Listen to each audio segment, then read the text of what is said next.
kadanira perang kontet sariranira yen kacandra risang wirayatu mandang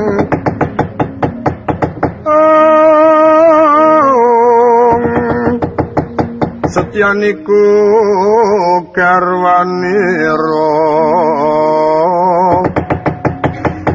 mulat risang bulisra mangujar-ujar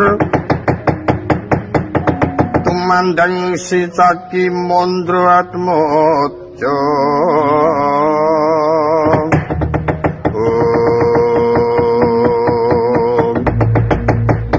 tanpa kanthi tanpa kanthi Raden Setyaki uncat sanging Praja Ndrawati istri Manaharsa merpeki kepatihan Plasa Jenar sawunya manjing wonten tengahing wana wewengkoning Praja Ndrawati uncat sangka jroning praja semedya nyobi panguwasaning kampuh semen lungit peparingipun ingkang Raka Prabu Bathara Kresna kang wis nyata denagem kanthi tertib den suwun sawape istri Manas semedya nyoba ngambah Jimantara Sencaki belajar mabur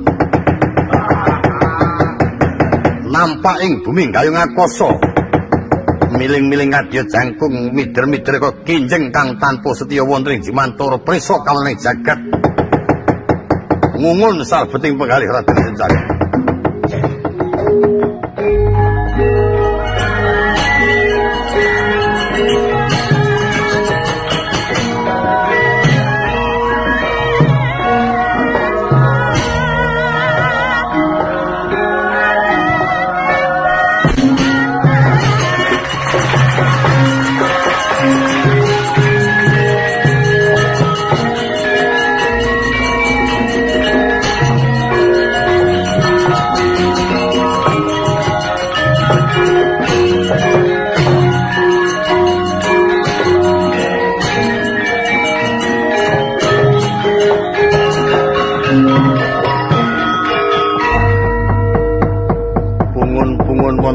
Jimantara Raden Setyaki senajan to tanpa kantha tanpa kanthi pangudharasane satemah kewijil mergoska pangungunira prisa kawontenaning jagat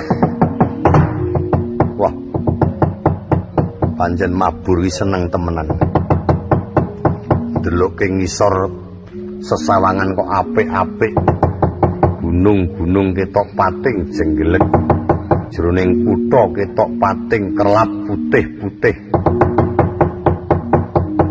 Pasar Ndrawati ya ketok. Wah. Monggo kok. Pating sliwer tumpakan-tumpakan. Iki sapa sing lemu nunggang ngepit iki? Tak sawes kok nduruk kaya kintel. Wah, prandek punok karo kilang-kilong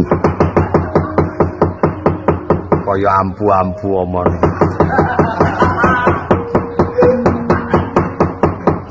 gendera-gendera kumlebet kena angin kaya bisa amuwi asring jagat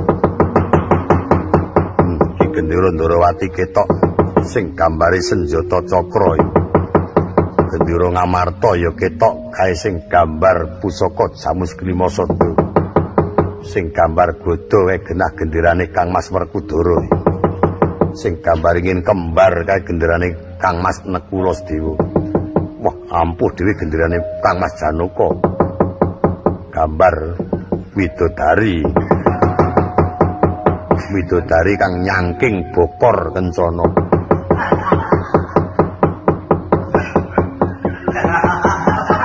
ijo-ijo iki genderane sapa iki ora kleru kaya nggone Semar. Wah. Kathoke Bagong. Ada yang gendera kemlebet. Sinau Raden Sencaki wonten Jimantara. Mulat ing madya padha prisa ana Nalendra kang manjing telenging wana sigra tumurun kapapakaken marang Raden Setyaki.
Mawayu katekaping pabarisan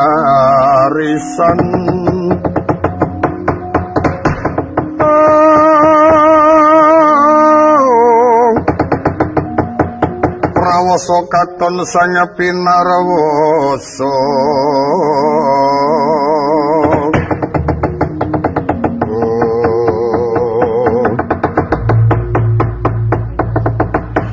ana satriya kang anjluk saka Jimantara apa iki sing kondhang jenenge Gatotkaca. Satriya. Kowe ngaku sapa jenengmu?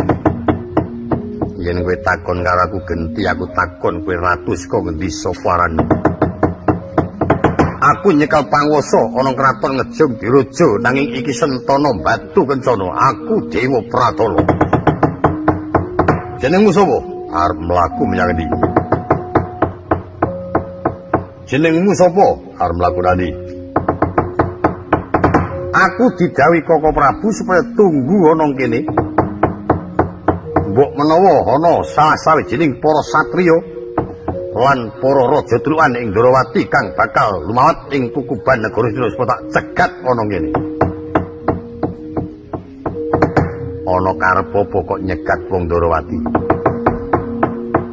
Aja nganti ngerti yen Udawa nang pakunjaran. Awit menawa to ngerti Udawa dikunjara bisa kelakon iku mengko bakal dadi perang gedhe. Tandang tikel katon risang kadalarung.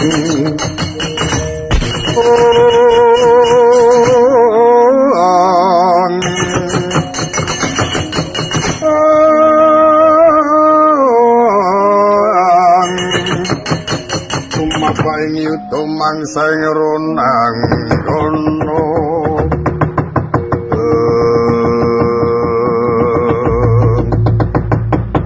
Siniban lakumu nemoni macan manuta tak bondo tangan. Sebabe kowe kok bondo aku sebabe apa? Apa ora ngerti melek mripatmu kara ana kupingmu. Iki Sentana Ndarawati Satya Garbaruci Sencaki. Lho, kok iso mabur? Anyaran. Kowe wis bloko yen Udawa nang pakunjaran. Ayo sakit bloko dosane apa Udawa? Ora teteng aling-aling pancen keponya diangkah mulih Udawa pisah karo Antiwati. Antiwati tetep bakal diarapake marang putra Raja Ngastina Pangeran Dakumara. Njaluk dalan harta tulungi. Ora kena. Kowe bisa merpeki pakunjaran Udawa bisa njebol diadaku pecah siramu.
iki Lung? Gustimu kok andang teturon. Lah, yang ngene ta? Kae gosong nggon bathuk. Njur teturon. Ya karang bebas. Teturono kae kena angger terus karo nyambut gawe. Nek teturon kelalen turu ya aja njaluk jatah.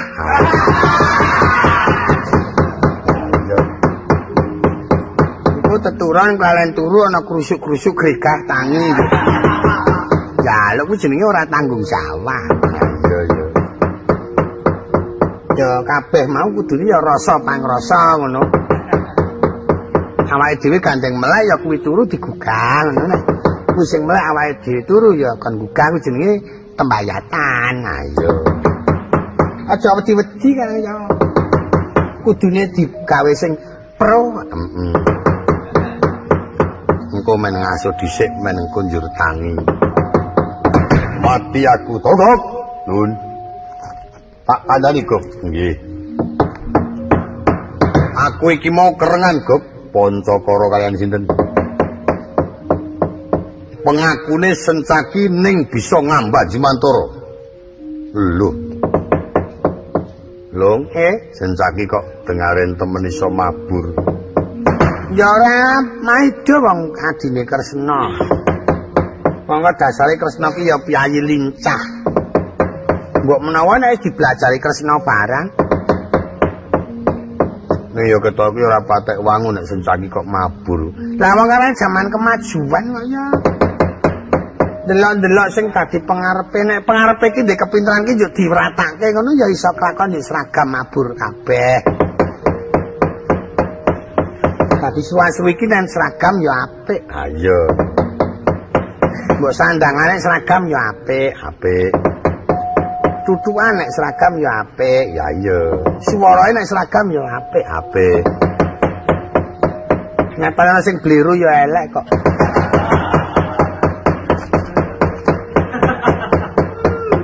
Monggo sing bliru kuwi gaweane turu. Kuwi sing ora-ora. Kok Nun. Sencaki wis ngerti yen Udawa nang Pakujaran. Lah sing ngandani sinten? Aku. Oh, goblok. Aku malah dikandhani, karang aku ora ngerti yen dheweke kuwi ana sambung rapete karo Udawa. Mau ora tak takoni ora ngaku jenenge. Monggo sampean iso menang karo Sencaki genah wong sing iso ndepani jagat. Sencaki ini pun kondang kau nang-nang iyo. Ampun dia. Wes ora Gop. Kalah karo Sencaki rai jagat Sencaki ora temuak tiba tak cokot pedhot kuwi.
Rikala semono Raden Setyaki kasuran nggih Bidutama ing ngriku arsa angeti marang daya panguwasaning pusaka kampuh semen lungit dasar cunduk Sekar Wijaya kena lara luputing pati Ngamban Jimantara ngamuk punggung Raden Setyaki pindha Garuda nyamber mengkak.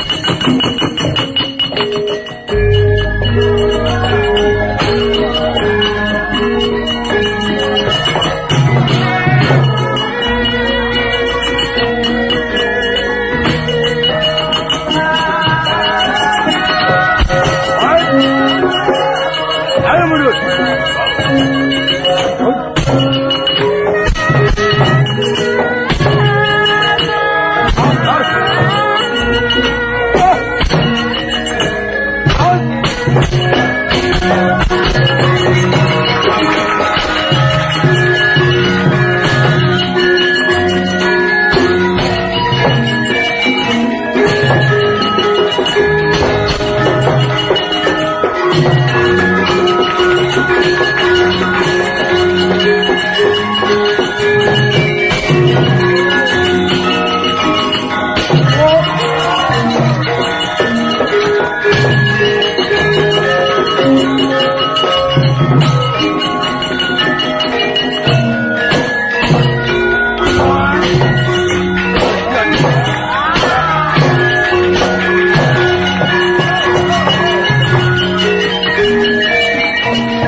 Pancen wedan.